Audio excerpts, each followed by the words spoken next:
Ce 18 mars 2026, la ville d'Étiné à l'est du Tchad a été frappée par des drones, faisant 16 morts et plusieurs blessés civils, selon des sources locales. Le gouvernement tchadien a dénoncé une agression d'une extrême gravité, plaçant ses forces en alerte maximale et ordonnant une riposte immédiate à toute nouvelle attaque en provenance du Soudan. Cette frappe qui a visé des civils intervient dans un contexte où le conflit soudanais projette de plus en plus sa violence sur le sol tchadien, avec des incursions répétées et des victimes militaires ces derniers mois.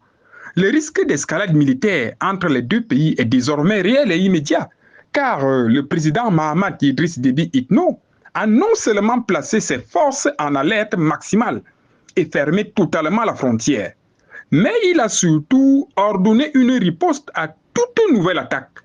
Au cours d'un conseil de défense et de sécurité tenu à N'Djamena dans la nuit du 18 mars, le président tchadien a également ordonné la fermeture totale de 1300 km de frontières entre les deux pays. Il a également instruit le premier ministre Alamai Halina à dépêcher sur place une délégation gouvernementale afin d'évaluer les dégâts humains et matériels selon des sources médiatiques. L'incertitude persiste sur les responsables de cette frappe.